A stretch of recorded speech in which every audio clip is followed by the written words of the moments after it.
my friends, to the second anniversary episode of Doc Lil Talks Comics. And this is my weekly comic pickup haul. Thank you for joining me. This is episode 104.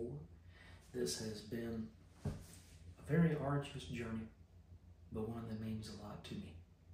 So thank you for joining me on all of this magnificent comic book walk that we have shared so much time together.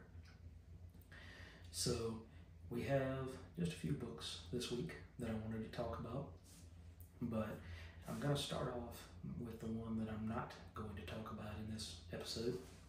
It deserves its own. This came out this week. It is the facsimile edition of The Amazing Spider-Man vs. Superman. And this was a Marvel and DC joint comic back in the day, with a cover by Ross Andru. This was edited by Carmine Infantino and Stan Lee, written by Jerry Conway, drawn by Ross Andru, inked by Dick Giordano, lettered by Gaspar Saladino, colored by Jerry Serp, produced by Saul Harrison with an assist from Jack Adler, and you had consulting editing by Roy Thomas, Julius Schwartz, Marv Wolfman, and E. Nelson Bridwell. So like I said, I'm not going to talk about this. I'm going to save this for a bigger than life episode, which should be coming up next. But how cool is it to have a mint copy of this, one of the most important books of all time, right here in my hands. So get ready for that video to be coming up next. All right, now let's see here. What was the book of the week? I'm going to say that the book of the week was Arcadia, issue number 2 by the Yanaki brothers. And this is talking about a world where humans are just a memory, their civilization ruins and old bones. War itself has become a relic of the past that decorates the landscapes with the bodies of the dead, abandoned war machines, and the footprints of battle. Nature has started to reclaim the earth, but the scars of history are still everywhere. Those who remain were born out of conflict, awakening in giant silos, unaware of their origins, but still fueled by the imperative to survive. A brave few continue to help them, even as they must maintain their own survival in a landscape with few resources left. So you have the story of Halu, who is this fellow right here, who is not human, but not a robot. But he is helping his friend, Weedy, who is somewhat human, and he's got cancer for all intents and purposes. So Weedy is trying to find pretty much not the anti-life equation, but the life equation. And he's trying to bring that so that there will be future generations. And in the end, he's trying to synchronize everything, and it says 90%, 91%, 92%, and synchronization failed. So he's got a limited amount of time.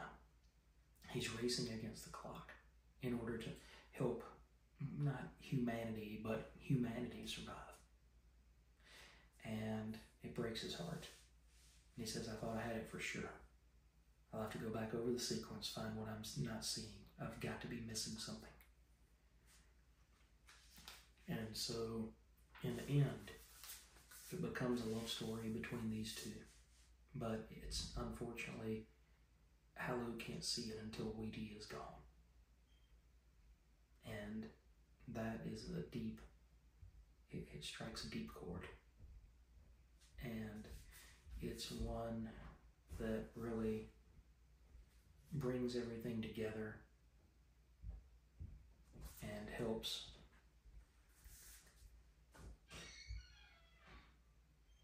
it helps connect with these characters in a way that you can't really connect with superheroes or with somebody who is a king, somebody who is trying to run society, run this world. You can't put a price on those. But you can put a price on finding someone that you love and then spending the rest of your eternity with that person. And this issue was about missing that opportunity, seeing it too late.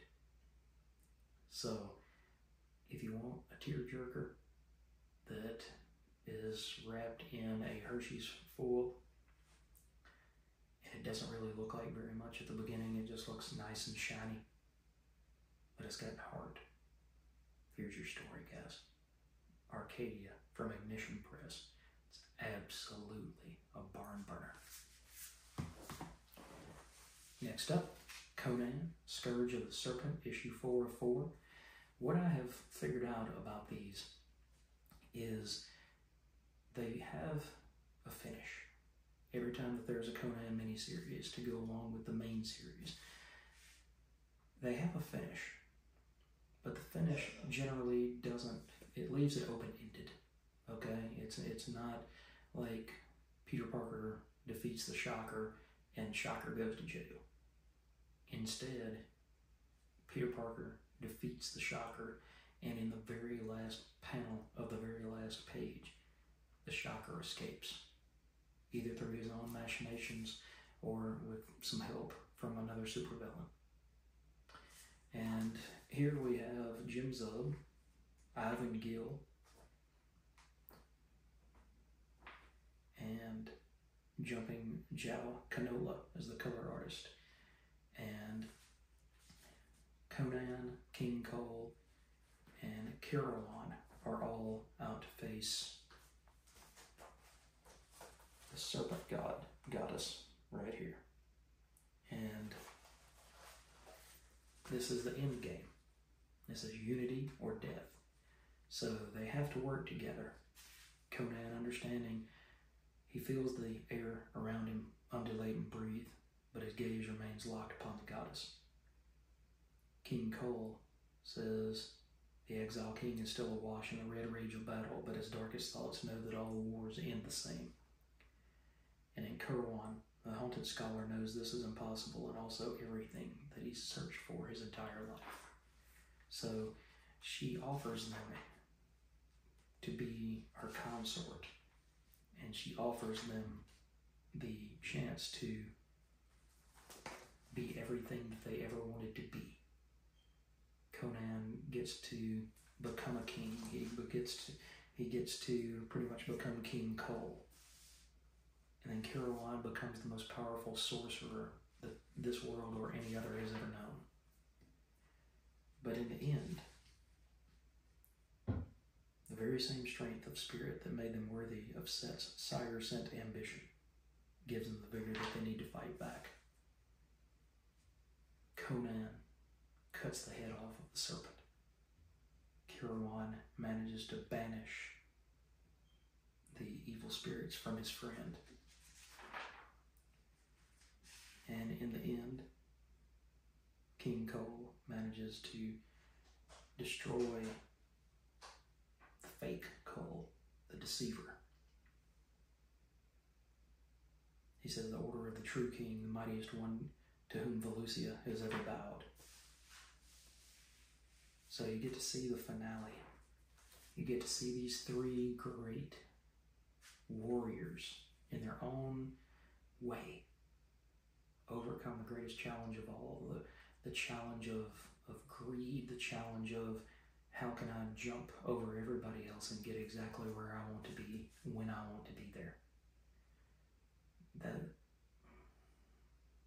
even though you've got Jim Zub who loves these characters, you get to see how Robert E. Howard, in his manic state, in his brilliant insanity, love these characters as well. And that is why Conan is still relevant after all these years. Alright, next to last book is The Walking Dead, issue 128. And this is the deluxe edition, so everything's in color. We still have Negan in prison. And then the this bunch of survivors that came in the last issue, and Andrea is grilling them. Where did you come from? How did you guys survive? What's your story? We have to be able to trust you. So what is your story and how did you get here? And as you see it, you also see Carl get to grow up. You get to see Olivia making and baking some bread. And Rick says, I never realized how much I missed that smell until it was gone. Fresh bread. It is always something.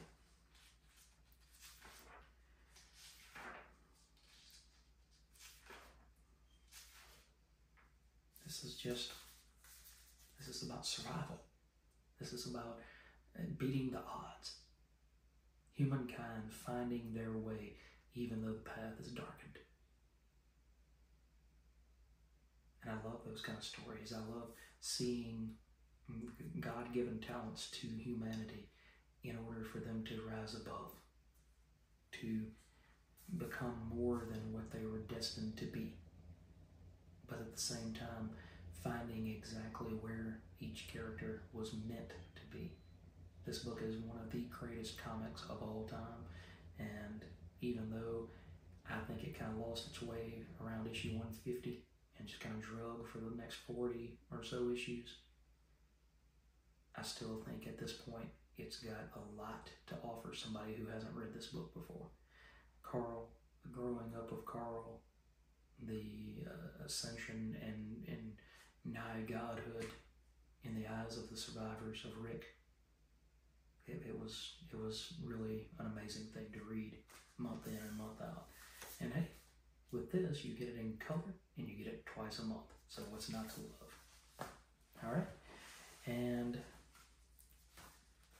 Amazing Spider-Man number 19 with this awesome Leonardo Romero cover that looks like something right out of the 1960s. You've got MJ in this wonky dress. You've got Peter in an action pose. You see the Kingpin. And the thing about it is, this is Peter's round 2 against Hellgate. But he gets to see that people do care about him. Ray cares about him. And she says, I'm not in love with you, but I do love you, Peter. And he says, I'm scared to face Hellgate again because, and she said, there's no shame in that. He hurt you. And he said, yeah, only everywhere. And she said, no, he didn't hurt your heart. Your heart is the strongest and purest I've ever met. So Joe Kelly does write a very, very strong Spider-Man. I'm about tired of this adventure in space, but it is nice to see somebody actually care about Peter.